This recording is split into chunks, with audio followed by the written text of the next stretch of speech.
இயேசு கிறிஸ்துவில் அன்புக்குரிய சகோதர சகோதரிகளே, பல வருடங்களுக்கு முன்னதாக ஒரு வீட்டிற்கு நான் சென்றிருந்தேன். அந்த வீட்டு குடும்ப தலைவர் தனது மனைவியை அறிமுகப்படுத்தி, யா மனைவி தங்கமானவ சாமி, மாத தொடக்கத்தில் நான் வாங்குகிற சம்பளத்தை எல்லாம் அப்படியே கொண்டு வந்து கொடுப்பேன். அப்போது அதை வாங்கிக்கிட்டு என்ன அத்தான்னு தேனொழுக என்னை கொஞ்சுவா. 15ஆம் தேதிக்கு அப்புறம் என்னை பார்த்து வாடா போடான்னு கத்துவா. மாத கடைசியில் சொல்ல தேவையே இல்லை சாமி. பணம் இருந்தால் நான் அத்தான், பணம் இல்லைன்னா நான் செத்தேன்.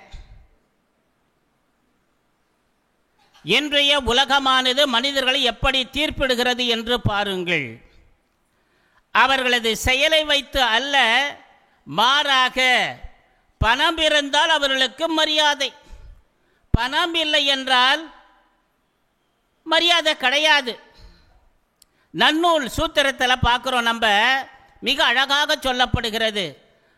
படிக்காத முட்டாளாக இருந்தாலும் பணம் இருந்துச்சுன்னா அவனுக்கு வரவேற்பு அதிகம்.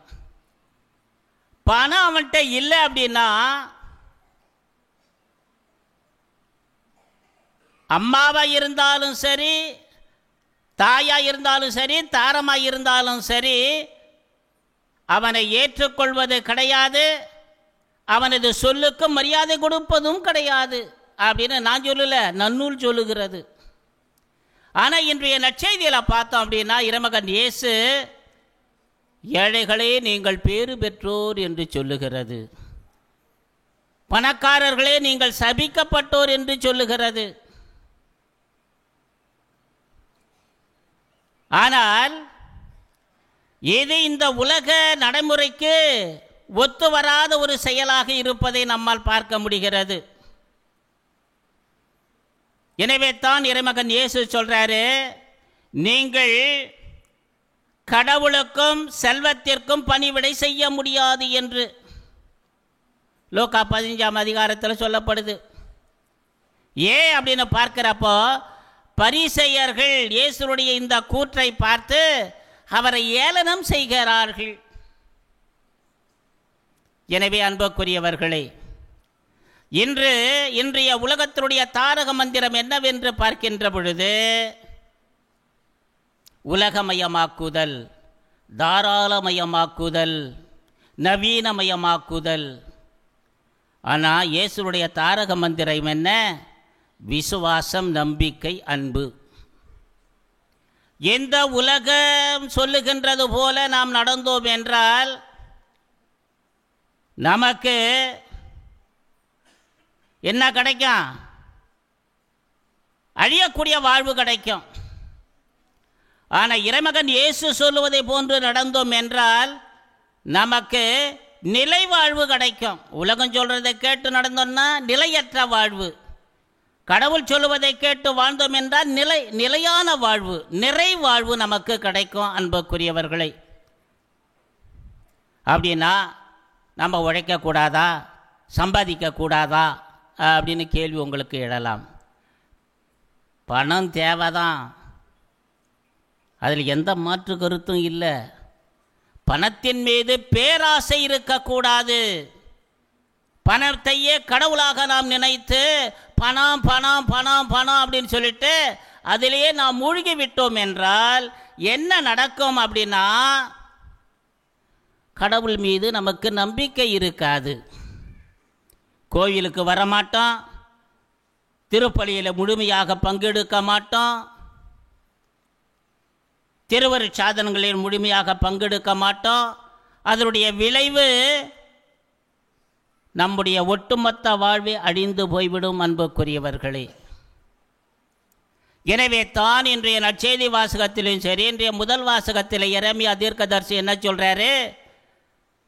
ஆண்டவனிலே நம்பிக்கை கொள்ளுங்கள், மனிதனில் அல்ல ஆண்டவனிலே நம்பிக்கை கொள்ளுங்கள் என்று சொல்லப்படுகிறது. சென்னையிலிருந்து கன்னியாகுமரிக்கு ஒரு பஸ்ஸில் சுற்றுலா பயணம் சென்றார்கள். போயிட்டு கன்னியாகுமரியில் எல்லாத்தையும் திருவள்ளுவர் கோட்டை அது எல்லாத்தையும் பார்த்துட்டு திரும்ப வருகின்ற நேரத்தில் இரவு நேரம் ஒரு 10 மணி போல் டீ பிரேக் விட்டாங்க. 10 நிமிஷம் நிற்கும் அப்படின்னு சொல்லி டீ பிரேக் விட்டாங்க. எல்லோரும் கீழே இறங்கி, ஒரு சிலரை தவிர்த்து பெரும்பாலும் கீழே இறங்கி ரெஸ்ட் ரூம் போகிறதும் டீ குடிக்கிறதும் ஏதாவது ஸ்நாக்ஸ் வாங்கி சாப்பிட்றதும் போன்ற செயல்களில் ஈடுபட்டார்கள். எல்லாம் முடிஞ்சிட்டு பஸ்ஸும் புறப்பட்டது. ஆனால் ஒரு தாயும் ஒரு குழந்தையும் பஸ்ஸில் ஏறல. இதை கவனிக்கலை யாருமே. எல்லாரும் வந்துட்டாங்க, கிளம்பலான்னு சொல்லவான் பஸ்ஸு டிரைவர் அதை எடுத்துக்கிட்டான் வண்டியை. ரெஸ்ட் ரூம் போனேன். அந்த தாயும் அந்த குழந்தையும் வந்து பார்க்குது, பஸ்ஸு இல்லை. திகைத்து போய்விட்டார்கள். அந்த நேரத்தில் எங்கேருந்து வந்த ஒரு மனுஷன், நீங்கள் ஒன்றும் கவலைப்படாதீங்க, நான் உங்களை கொண்டு போய் சென்னையில் விட்றேன், வாடகை கார்டை வச்சுக்கிட்டு போகலாம் அப்படின்னு சொல்கிறான். இவர்களும் அந்த மனுஷனை நம்புகிறாங்க. அந்த அம்மாவுடைய கழுத்தில் வைர நெக்லஸ் இருக்குது, அந்த குழந்தையுடைய கழுத்தில் தங்க செயின் இருக்குது. வண்டி புறப்பட்டது. கொஞ்சம் தூரம் போன பிற்பாடு ஒரு நடுக்காட்டில் நிறுத்தி நெக்லஸையும் தங்க செயினையும் பிடுங்கிட்டு ஒரு பாழுங்கணத்தில் அவங்கள தள்ளி விட்டுறாங்க. தள்ளி விட்டுட்டு வண்டி எடுக்கிறதுக்கு வந்து உக்காந்துடுறானோ வண்டியில். அந்த கிழவனுக்கு ஒரு எண்ணம் வருது, இதோ உயிரோடு இருந்துச்சுன்னா நம்மளை நாளைக்கு மாட்டி விட்டுருவோமே, ஒரு கருங்கலை தூக்கி உள்ளார அந்த கணத்து உள்ளார போட்டு போனால் அது நெசுங்கி செத்துரும் அப்படின்னு சொல்லிட்டு வந்து அந்த கருங்கல்லை புரட்டுறான். அந்த கருங்கல்லிலிருந்து ஏதோ ஒன்று அவனை கொட்டுது.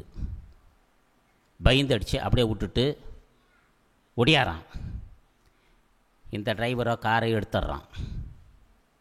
காரை எடுத்துகிட்டு இவன் பட்டானா பறக்கிறான். ஏன்னா அந்த வைர நெக்லஸும் தங்கமும் எனக்கு சொந்தமாயிடும் அப்படின்னு சொல்லிட்டு அவனை ஊனை விட்டுட்டு கிளம்புறான். அவன் பின்னாலே ஓடுறான், தலைதெறிக்க கத்திக்கிட்டு. வண்டி போயிடுத்து. காலையில் ஆடு மாடு மேய்க்கிற பிள்ளைகள் அங்கே வருகிறார்கள். அங்கே கிணத்து உள்ளார சத்தம் கேட்டு எட்டி பார்க்குறாங்க. இந்த ஜீவன்கள் கத்தி கொண்டு இருக்கிறது. போய் ஊரில் இருக்கிற பெரியவங்கள்ட்ட சொல்கிறாங்க. பெரியவங்க வந்து அவங்கள காப்பாற்றுறாங்க. காப்பாற்றுறது மட்டும் இல்லாமல் அந்த வண்டியையும் அந்த காரை எடுத்துகிட்டு ஓடினாலே அந்த வண்டியும் அவங்களுடைய நகையும் திரும்ப மீட்டு கொடுக்கிறார்கள். அந்த தாயானவள் கடைசியில் சொல்கிறாங்க, இரவு முழுவதும் நான் கண்ணீரோடு ஆண்டவனிடம் ஜெபித்தேன், எனது நம்பிக்கை வீண் போகவில்லை. இது பாழடைந்த கிணறாக இருந்தாலும் நிறைய சத்த குப்பை இருந்த காரணத்தினால அது எங்களுக்கு பஞ்சுமெத்தாக இருந்ததே தவிர எங்களுக்கு எந்த விபத்தும் நடக்கலை, கடவுளால் காப்பாற்றப்பட்டோம் என்று கண்ணீரோடு பேட்டி கொடுத்தார்கள். அன்புக்குரியவர்களே, இன்றைய முதல் வாசகத்திலே பார்க்கிறோம், கடவுள் மீது நம்பிக்கை கொண்டோர் வறண்ட காலத்திலும் கனித்தரக்கூடிய மரமாக அவர்கள் இருப்பார்கள். காரணம், ஜெபித்தார்கள், நம்பிக்கையோடு ஜெபித்தார்கள். அவர்களும் அவர்களது குழந்தையும் காப்பாற்றப்பட்டது. அன்புக்குரியவர்களே, அந்த கல்லை புரட்டி உள்ளார போட்டிருந்தான்னா அவங்க நசுக்கி செத்துருப்பாங்க.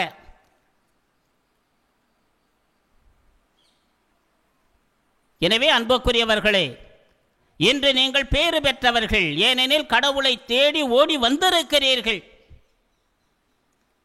நம்பிக்கையோடு வந்திருக்கிறீர்கள். எத்தனையோ பேர் இன்றைய ஞாயிற்றுக்கிழமை கடன் திருநாள் கோவிலுக்கு போகணுங்கிற உணர்வற்றவர்களாக வீட்டிலே இருந்து கொண்டிருக்கின்ற நேரத்தில் நீங்கள் ஆண்டவனை சென்று சந்திக்க வேண்டும், ஆண்டவனோடு உரையாட வேண்டும், ஆண்டவனை போற்றி புகழ வேண்டும் என்ற உயர்ந்த நம்பிக்கையோடு வந்திருக்கிறீர்களே, நீங்கள் கனி தரக்கூடிய மரமாக இருக்கிறீர்கள் அன்புக்குரியவர்களே.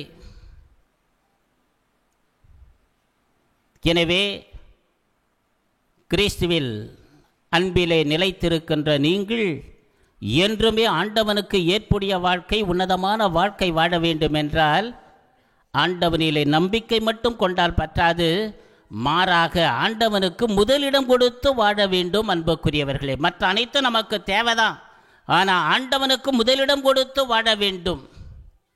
அப்படி ஆண்டவனுக்கு முதலிடம் கொடுத்து வாழுகின்ற பொழுது நம்முடைய குடும்ப வாழ்க்கையாக இருந்தாலும் சரி, தனி மனித வாழ்க்கையாக இருந்தாலும் சரி, சமுதாய வாழ்க்கையாக இருந்தாலும் சரி,